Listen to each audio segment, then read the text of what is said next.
So, Geordie, we need to talk about Kevin. I think we do, Tom. Yeah. We need to sit down and have a proper conversation about him. Tilda Swinton looks like an alien. Yeah, she does. She definitely fucking does. And that's great. I didn't know... Okay, everyone knows that I don't really know actors or movies and shit, which is kind of why I wanted to do this. Yeah.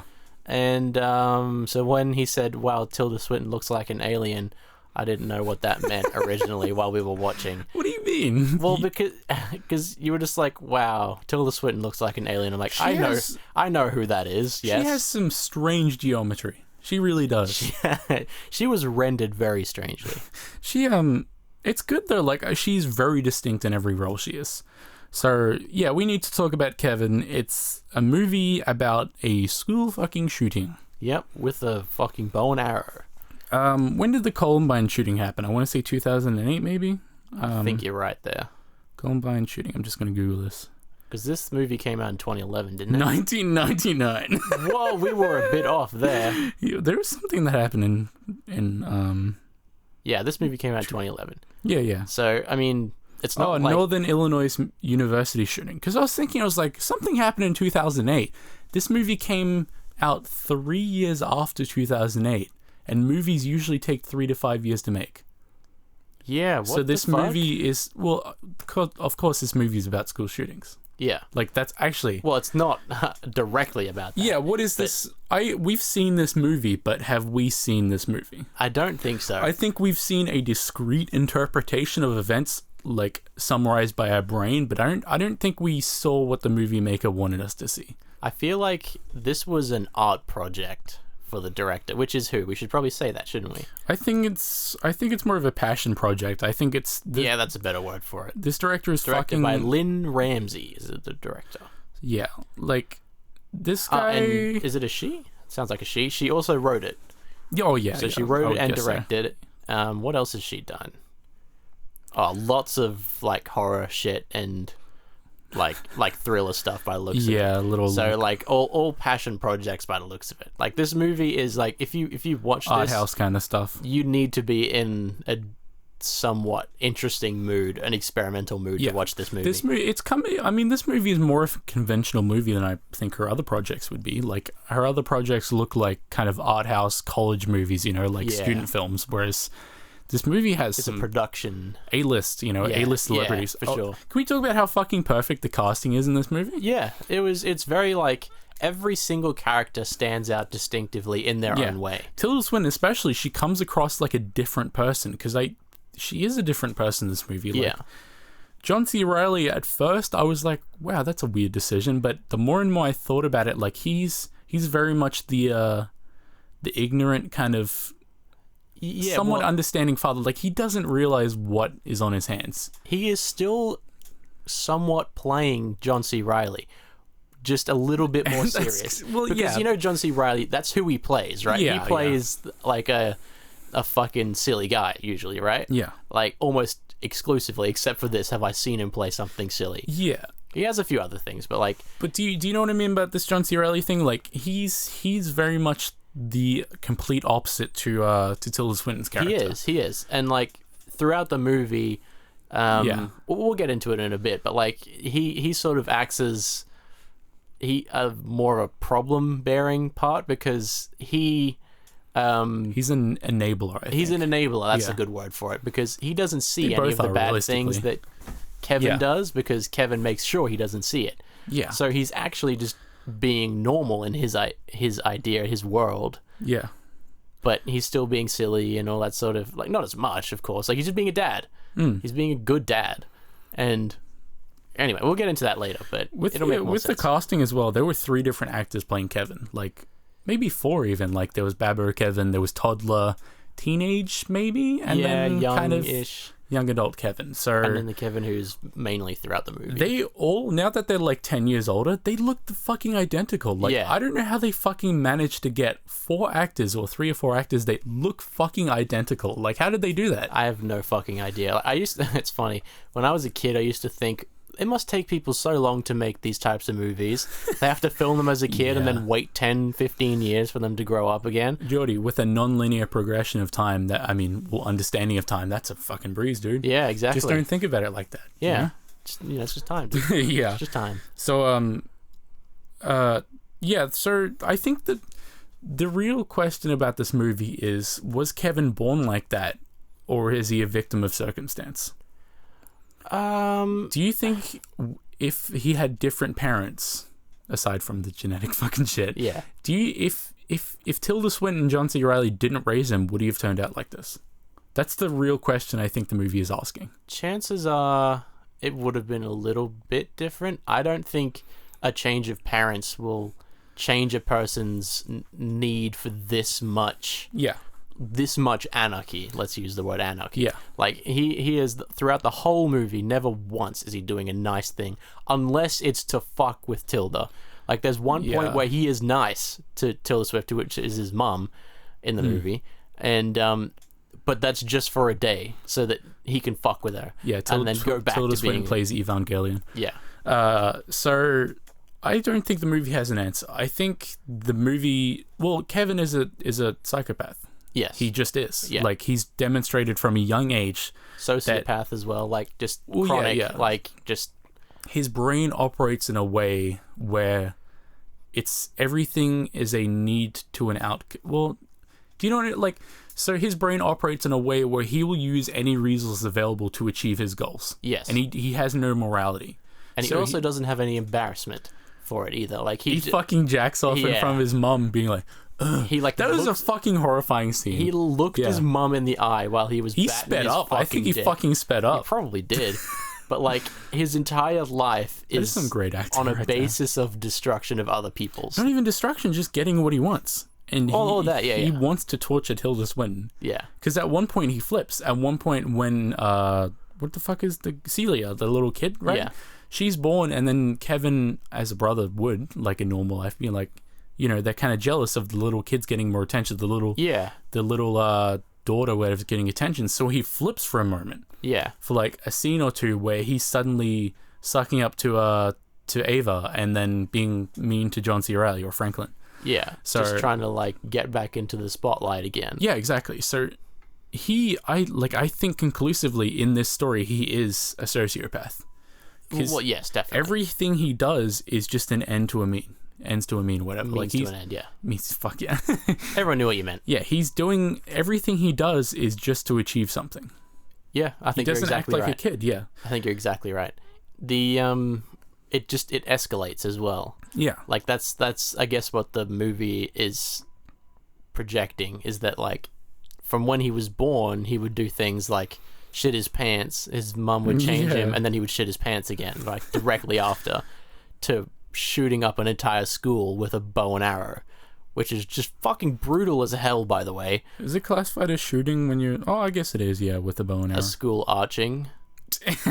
Okay, sure. Did you just laugh at that, Tom? Yes. I mean, it is fictional. I hope that's not based on anything. It can't be, right? I know it's a book, but, like, it can't be based off reality, can it? Well, because it came out 3 years after the university shooting. So no, but, like, there wasn't a kid who actually shot up a school with a bow and arrow. I don't really know. Jeez. I don't know. I almost don't want to think about that, because that is a terrible way to go. Yeah. That's fucking horrid way to go. Anyway, let's get back to our analysis, bro. Well, so I'm just looking up that toddler actor for Kevin hasn't acted in anything else, because I don't think he technically acted. I don't think... the what? I don't think you can act when you're a toddler. You're just a toddler. You're being wrangled. Yeah, you're being told what to do, and yeah. A camera pointed at you until you say what they need you to say, and then you go on again. He only has one screen credit, and that's we need to talk about Kevin. His name is Rock Dua. Rock Dua. Yeah, Dua. D-U-E-R. E-R. That's a cool name. Yeah. Rock Dua. They fucking nailed every single stage of Kevin for sure, though. Yeah. It's I would classify this. Oh, should we do like a rating system for each one? No. You want? I'll give this. I don't believe in movie ratings. Give this movie 6 Toms out of 10. This movie gets a 10 out of 10 on my scale of epicness. Oh wow! On a scale of 1 to school shooting, I give this one 10 Toms. This movie sure is school shooting material. It's school shooting fun for everyone. Yeah. I bet that maybe they should hire us for the next, like, we need to talk about Kevin 2, and we can do the voiceover for for the director's ad, or the director's cut of the movie as well. In a world where bows and arrows are killing fools, whatever the fuck, are killing school children. In a world where a kid shits his pants for fun. But see, okay, shall we talk about Eva for a bit? Ava. It's Eva. No, it's fucking not. It's Ava. Ava. It is not. It is Eva. Hey Google, how do you pronounce Ava? Well, if you say how do you pronounce Ava, because it's her name is Eva. Eva. Fuck you, dude. Eva. Fuck you. Ava. Eva Longoria. Ava Longoria. No, not a thing. Pronounce Ava. They say Eva throughout the movie. Yeah, you but they're Japanese fucking weeb. ignorant. Yeah, Japanese weeb. That's what they fucking. Eva. Fucking hell. Eva. Fuck you. Eva. Fuck you. It is Ava, and you cannot fucking. I absolutely can refute that by the evidence that you just played to everyone listening. Yeah, one person's interpretation. I guess I'm just one person's interpretation. Yes, you are. Ava. You are one person, dude. Yeah, that's it. Okay. Do you have anything else to kind of? I guess maybe we'll do like a half in the bag style. Like, would you recommend this movie? Yeah, I would. I think it's like if you like sort of morbid movies. What is important about it, though? I think it's important because it's different. Yeah. That's why it's important. Like, that's the only word I can really come up with definitively. It's like no one has made a movie about this because everyone's been too fucking scared to make a movie about this. I think this is the director's way of rationalizing how these things happen. Because the question is always, how could this happen? Yeah. How could one person, one God-loving, God-fearing child, commit this fucking genocide? And I think this is the director's way of rationalizing how this comes to be. Well, I mean, if you're like me or yourself, like, we don't have thoughts of shooting up a school. No. So you have to make connections, and that's what she's doing, right? Yeah. And I think this is a fair assumption of how something like this could happen, right? There's a little part of genetics that's mixed in with bad parenting and mixed in with just a shit child in general, I guess. I don't know. It's just genetics, I guess. But, like, even Eva along the way, she, from start to finish... Well, the movie's kind of, like, chopped up in different order and shit. Like, that's kind of... It's hard to follow right at the start. Is it, though? It is for me. It's a non-linear presentation of events. I had to keep asking what's happening, because my stupid ass couldn't. Have you not watched an art movie that's presented non-linearly? I don't watch movies as it is. Okay. So, like, art movies is another genre in itself that I haven't seen. Yeah. But, she keeps going through. But, like, the fucked up part is that, like, through the whole thing, even though she... actively, let's say, hated him, right? Yeah. Because of what he did to her through her whole life, right? Yeah. Like, just fucking with her constantly. The end is, like, you see that she's living in this rundown house because she's, like, lost all her money or something. We couldn't figure that out, could we? Like, what really happened? Was she famous? She was a writer. She was a writer, yeah. Yeah. And then she lost all her money because of something. And then she lives in a... We're really credible to talk about this, aren't we? She lost her all her money. She's living in a shit rundown house, but she has an exact replica, almost. Why? That's fucking of Kevin's room. That has to be like Stockholm syndrome, doesn't it? Like that. Yeah, I think it's hinting at the fact that, like, you just can't let go. Yeah, like, he is still her kid, right? She literally replicates his room almost exactly, but with cheaper furniture in a smaller room because she has to. But the color of the walls is exactly the same. There was the scene with the Jehovah's Witness, which you fucking called, where she was painting the wall, and we didn't realize what that was until, like, it's revealed that his walls are blue, and it's like, fuck. Yeah, it was a cool reveal at the end, I guess. A couple of the things that, like, when Kevin is in scenes when he's older, it's a little bit cringe at times. What do you mean? Because, like, when he monologues, it's like a Joker monologue. Well, he's crazy. That's more cringe. Yeah, it's like, meant to be kind of insane and crazy. Yeah, I guess. But, like, there's insane, and then there's, like, I am ambivalent towards the world because the world put a strap-on and goat-seed my asshole. You're meant not to understand him. Like, you're meant not to fucking it's meant to sound a little crazy because it is inherently crazy. Yeah, okay. That does put a bit of a spin on it again for me, I suppose. I would recommend this movie. I would too. I think it's important. I think everyone should sit down, watch this movie. I'm not sure if it's on Netflix or Stan or anything, but like, buy anyway, it on Blu-ray. yeah, buy it, and just if you don't have anywhere else to access it, probably someone might have it or something. Yeah, but definitely watch it because it is worth watching, even though it might be a little bit cringe for some people at time when he does those monologues and stuff. Like, not the scene where he jacks off staring at his mum increasing in speed. One thing we should preface: definitely watch this with your family. Definitely with your mum specifically, watch this movie because that is important. Okay, so for our next flick view, I have a couple of movies. Okay, and I want you to. We'll talk about them because I don't know which movie I want to watch. I have 4 movies. I'll see if I've heard of any of them at least. I have The Abyss, Brazil, Sunshine, and Ghost in the Shell. I have heard of Ghost in the Shell out of all those. And are you talking about the movie that just came out recently? No, the first. Fuck no, dude. I was going to say, I'm pretty sure, doesn't that suck fuck? Yeah, it's fucking terrible. So the original, okay. Yeah, the original animated movie. So The Abyss is a bunch of deep sea miners going underwater to a research station. Wacky things happen with aliens, and then things happen. Maybe some psychological horror. Wacky things happen, and then things happen. It's an interesting movie. I quite like it. It's not really a thought-provoking movie. It's just kind of like underwater horror, but that's unique. Yeah. Like, there's only like 2 or 3... Underwater horror adds a whole new element of fucking anxiety for me. Yeah. There's only like 5 underwater horror movies I can think of. Yeah. Okay, so Brazil says a fucking lot about society. It's made by Terry Gilliam, who is a writer for... was a writer for... what the fuck is that? What is that one English thing? Life of Brian, you know what I mean? Oh, Monty Python. He's a writer for Monty Python. Like, he's one of the Monty Python guys, and he made a movie that was fucking insane. Like, it is just the most strangest depiction of like society. It says so many things, like so much that you can't understand what it's trying to fucking do. See, that sounds cool to me. I like that because that's if I was to make a movie, that it would be insane. It is just overwhelmingly like aesthetic. That movie, like there are so many like cyberpunk, not cyberpunk, but like steam. I don't know what the fuck it's called, like retrofuturism kind of shit. Punk. Yeah, that actually is like a term. Like there's like pipes and tubes everywhere. Like there's terrorism. Well, that's steampunk, isn't it? Tubes and shit. Like no, I wouldn't even. But if it's not like brass tubing it's and not shit, brass. then Like it's not like. It's fucking bizarre, the movie. Like, I'll show you screenshots. Like, actually, okay. So I'll show you a screenshot now. I've seen it a couple of times, and it is fucking bizarre. Like, there are some screenshots from him, and I still don't understand what the movie is supposed to be about. Because Terry Gilliam, he's an interesting person.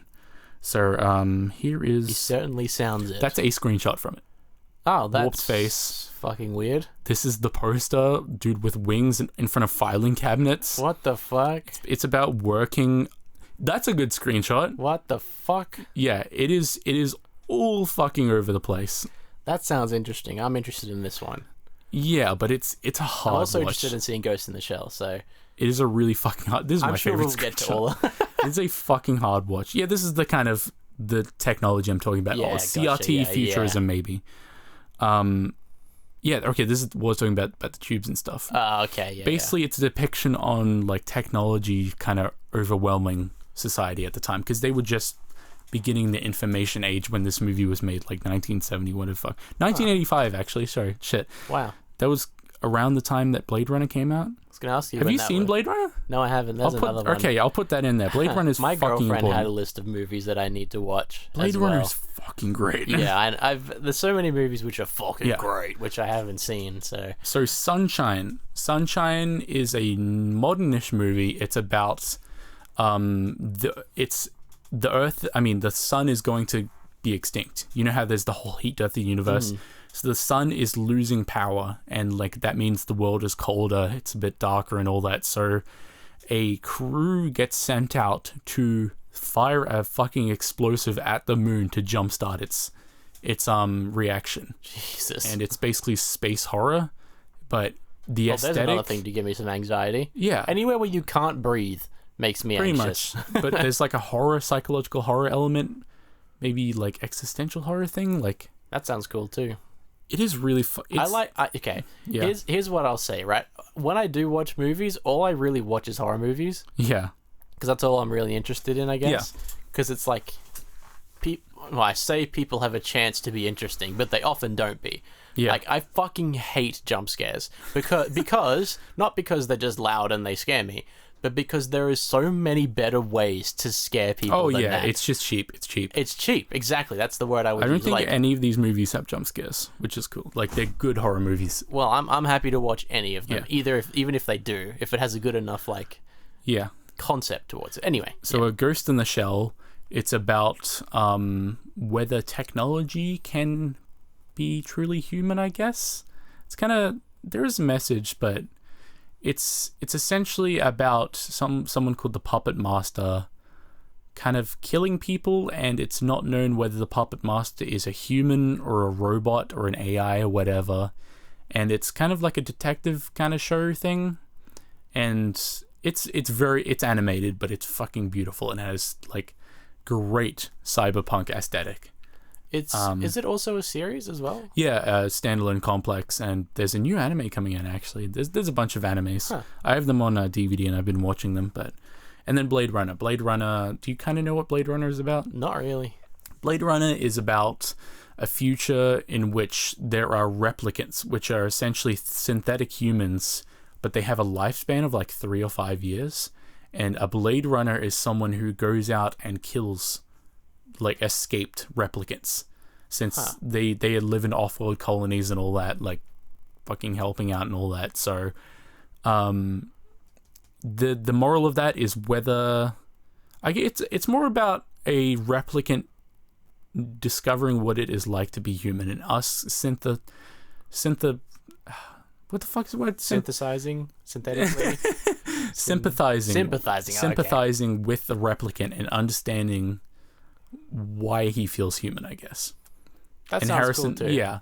So, which one do you want to watch? I think our next episode will be on, drumroll please. Yeah, okay. This ASMR tapping, please. Ghost in the Shell. I want to watch Ghost in the Shell. Great. So, yes, you can enjoy that. Yeah, I'm happy about that. We have no idea when it's going to come out. So when it's up to Geordie. It's up to me because I'm editing these ones and I am uploading them. I'm gonna teach him how to do fucking RSS stuff. Yeah, that's gonna be fun for no one, but especially not Tom. But I will. I'll upload them as soon as I get them, pretty much. So I'll probably as soon as I have a spare chance, I'll edit them and I'll get them out. So it's not like you'll be waiting. We'll get one episode and then a month later you'll get another one. Like it'll probably almost be every week still. Yeah. But we'll just leave it out there. You know, I might skip a week, I might not, because I'm a busy man. All right, take it easy, everyone. We'll see you in our Ghost in the Shell review. Catch you later.